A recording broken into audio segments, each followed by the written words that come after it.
Bonjour et bienvenue sur la cuisine des Loucha, j'espère que vous allez bien les amis. Je partage avec vous aujourd'hui un tagine marocain aux fruits secs et à l'agneau, un grand classique de la cuisine marocaine, un plat qui est souvent préparé lors des cérémonies de mariage, baptême ou naissance, que j'ai voulu préparer pour chouchouter ma petite famille tout simplement, sans raison particulière. Découvrons la recette ensemble. On va préparer la sauce, on va commencer la recette par la sauce d'agneau. On va couper l'oignon finement, dans le sens de la largeur et de la longueur. On va bien l'affiner à l'aide du couteau. Éviter de le râper parce qu'il faut laisser l'oignon en morceaux. On va par contre râper l'ail à l'aide du râpe, ça donne une bonne texture, je préfère à l'écrasaille. On va venir transvaser tout ça dans la cocotte minute ou le cuisseur, l'autocuisseur. J'ai choisi comme viande des souris d'agneau.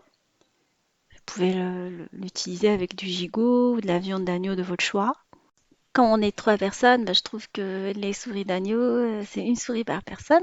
On va venir épicer. Alors, j'ai dilué du safran dans de l'eau que je vais venir verser par-dessus, dans 5 centilitres d'eau, des pistilles de safran. On les laisse infuser pendant quelques minutes. On va saler, poivrer, rajouter du curcuma ainsi que du gingembre, un tout petit peu de poivre et une toute petite pincée de cannelle qu'on met au départ. En fait, vraiment une pincée parce que on met pas beaucoup, et ras la hanout, et je vais mélanger le tout ensemble. En fait, la cannelle, on va la rajouter après dans la sauce salée, hein, ça sert à rien d'en mettre beaucoup.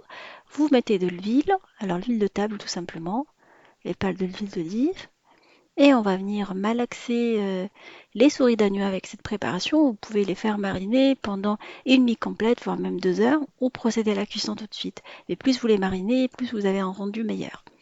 On met nos souris d'agneau à colorer sur un feu moyen en les retournant de temps en temps. C'est essentiel de colorer les épices, l'ail et l'oignon, ainsi que la viande.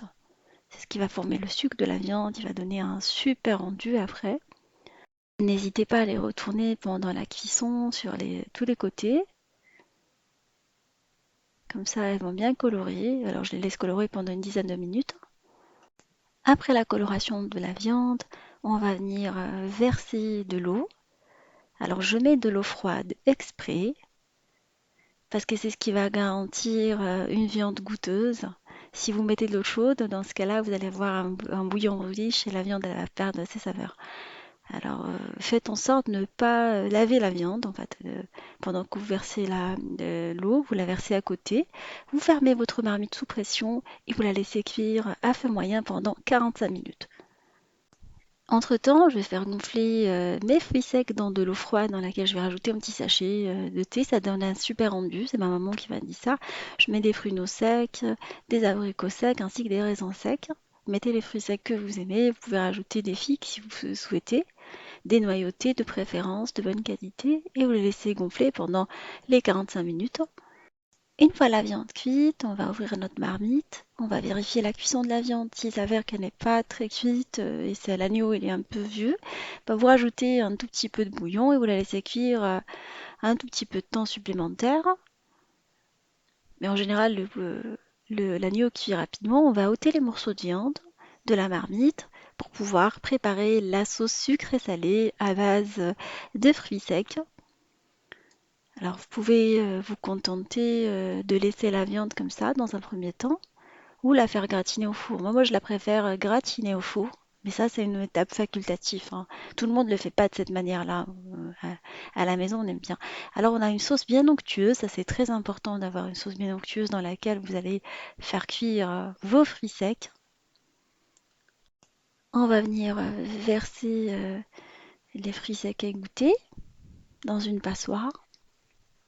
Après, on va mettre de la cassonade ou du miel. J'avais plus de miel, mais en général, vous choisissez, hein. Soit vous mettez de la cassonade, de préférence le miel, mais si vous n'avez pas ça sous le coude, vous mettez du sucre comme la méthode traditionnelle.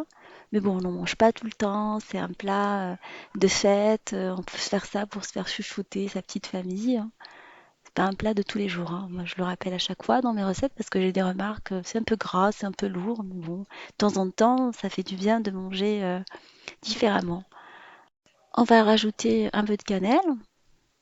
Alors j'utilise une cuillère à café de cannelle, je mets une petite pincée au départ pour la viande et le reste je le rajoute à la fin, ainsi que de la fleur d'oranger qui va venir parfumer également ce mélange.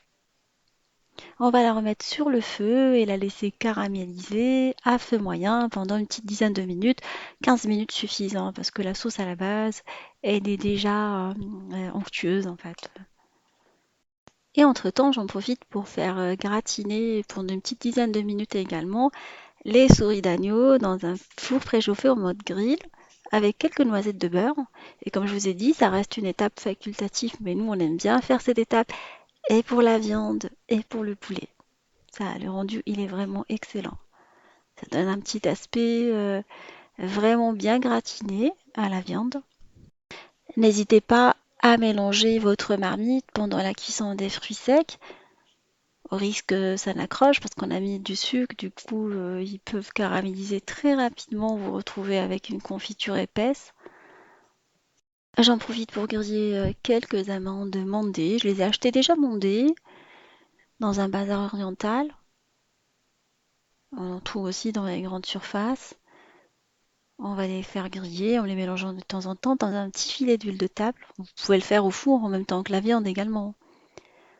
Mais bon, c'est un peu compliqué. Si vous avez besoin de vérifier, vous les laissez devant vous. Comme ça, vous maîtrisez la cuisson. Et là, nos fruits secs sont maintenant prêts également. On va passer au dressage. On sort la viande du four, bien gratinée. Et on va la déposer dans une assiette de présentation. Une fois la viande déposée, je vais venir la laper avec la sauce aux fruits secs. Après, on va isoler chaque fruit sec pour mieux les présenter. Bon, c'est une sauce assez parfumée, l'odeur elle est terrible. On va venir parsemer également avec les amandes mondées et frites. Je les ai mises dans un papier sopalin. Comme je vous ai dit, après vous isolez les fruits secs de la sauce. Comme ça, vous les présentez d'une manière un peu plus jolie pour le visuel. Vous venez les déposer par-dessus les morceaux de viande. Vous pouvez également les piquer avec les amandes ou avec des noix. On a eu l'occasion de les réaliser avec des noix. Il y a des personnes qui présentent ces recettes-là avec du couscous.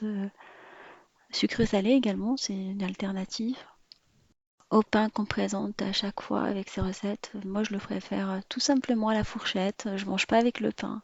J'ai pris l'habitude de manger maintenant les plats de tagine sans pain, comme ça je fais attention.